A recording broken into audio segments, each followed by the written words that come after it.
Eve. And joining us now, Rachel Culver, contributor to the College Fix. Rachel, thanks for joining us today. Thank you so much for having me. Well, I have been a regular consumer of information from the College Fix, and every day it seems like something appears in my news feed there, in my email, that I just scratch my head and say, can it get any crazier? And I think the answer to that is it can, and it continues to do so. But tell us a little bit about yourself. Yes, so I am a senior in college at the Master's University, and I'm studying political theory. And it's a Christian liberal arts university in Santa Clarita, which is about 45 minutes north of LA. Most folks in Mississippi that comprise the majority of our audience here would say, I didn't know there would be a Christian college in California. It's actually one of the best universities in the United States, arguably, for Christian education, because not only do we get an undergraduate degree, we also get a minor in biblical studies, and then we're trained to go out and be excellent in our field. And particular to one of the articles I'll be discussing today, we offer a degree in computer science with the emphasis in artificial intelligence. That is awesome. Of course, you can't consume any sort of news today without seeing artificial intelligence somewhere embedded in an article, and it's kind of the new renaissance going on Wall Street as well. But you just wrote an article. I'll read the title. One Christian university has decided to welcome ChatGPT AI trends. Here's why. I read the article. It was excellent. Tell us about your thoughts here. Yes. So first off, for those who may not be familiar with ChatGPT, it's a type of artificial neural network known as a predictive learning model. And so through statistical algorithms, if you ask the chatbot a question, within seconds, it will provide you immediate answers. And several different faculty and staff at our school have been a little bit concerned with plagiarism and whether or not students will be using this for exams or to answer homework questions. And while that is a concern, I think there are several other things to consider. With the presence of ChatGPT, it requires that students exercise discernment and wisdom. Elon Musk even mentioned that there are concerns with bias, especially when you ask the system particular questions. And so students are then required to, once they receive the response, they have to then double check the answers with what they're learning in the classroom. Interesting. So I guess the bottom line is that you, the university, the community of the university support in general the use of this tool, and it's not going away, as you well know. We're just getting started, honestly. But there's got to be some checks, some balances there. Yes, and Professor Crater, who is one of the computer science professors here at the university, he even used AI in his graduate program to use it to translate the Greek and Hebrew languages into English. And so it can be used for good. And there are several different business organizations that are using the system to help improve their learning. And you can even ask the prompt, provide 5 tips to help me improve in a particular area in my field. Now, with that being said, there also are some concerns for political bias as well. If you ask the chatbot to explain racial disparities, it will provide 5 points for white people to work on re-education and relearning their white supremacy. But then if you also ask it questions about maybe Hispanics or Black Americans or Latinos, the chatbot will say, I'm sorry, I cannot comment on that.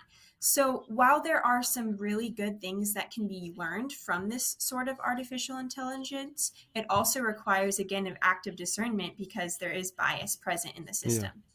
And in fact, there are members of Congress who are considering legislation that would regulate artificial intelligence, and that's their central concern. Is the inclusion of some sort of predetermined biases into the bots into the tools, into the technology itself. Hmm. Yeah, and Elon Musk recently participated in an interview with Tucker Carlson, and Musk mentioned that he might create something called Truth GPT. So Yeah. rather than being concerned about the bias standards, Musk would create a system that would ensure those using the system are going to get what is true and not twisted. Yeah. Yeah, we need that across the entire spectrum of society, honestly, not just in artificial intelligence, as you well know. Let's talk about another article you wrote. Supreme Court decision allows biological male to run girls' track in West Virginia. That's something we discuss here on the program at length. So tell us about this. Yeah, so back on April 7th, the Supreme Court handed down a motion that allowed males to run in female sports. And this lawsuit began back in 2021 when West Virginia passed the Save Women's Sports Act. And if you've heard, Becky Pepper Jackson, a transgender biological male, wanted to compete on the female track and cross country teams.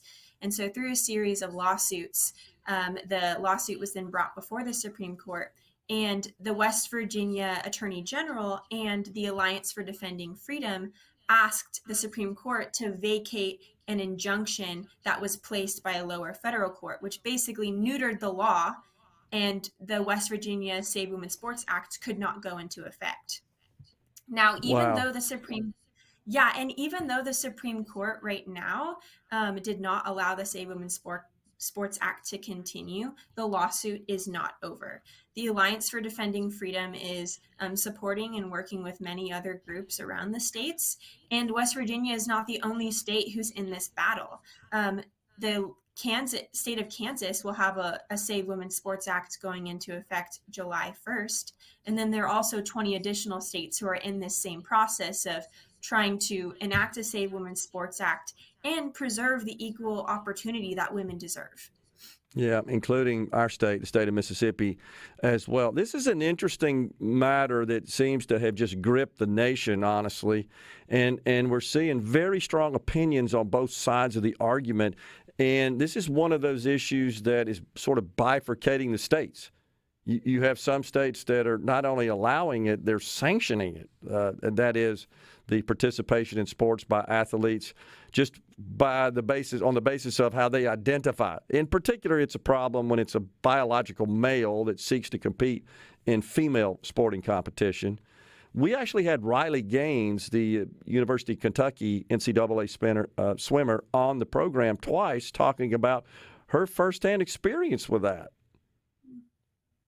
Yeah, and it's sad to see that because when you see these phenomenal, talented female athletes who have spent their entire lives to run a race, to compete in a track competition, to whatever sport that may be, and then a biological male comes and takes that from them, it basically reveals that all the work that female athlete has done has been worthless.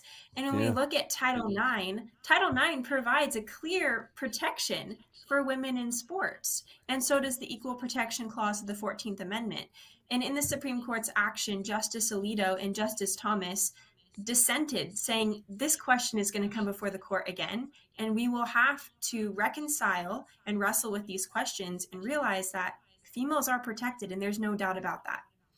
Yeah, the president said he'd veto any legislation, any measure coming out of the Congress, mainly the House, of course, that would essentially confine athletes to participate in the sport that corresponds with their biological gender. Senator Tommy Tuberville from Alabama is introducing such legislation over in the Senate, and he's already been told that's dead. That's not going anywhere.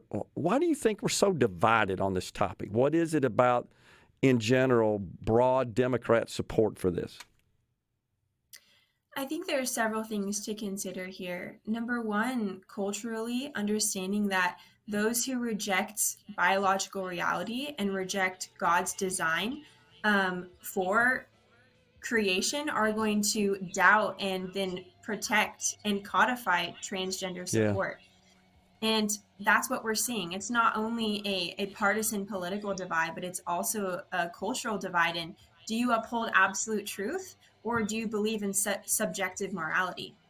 Yeah, that's an excellent point. It's exactly what Riley Gaines said. She said, this is ignoring, denying objective truth, which I completely agree with as well. Rachel, it's been a pleasure having you on the program. Hopefully we'll talk some more at some point. You're very bright, very articulate, and I wish you all the best in your career. Thank you. Thank you so much. You got it. We're coming right back in the Element Well studio.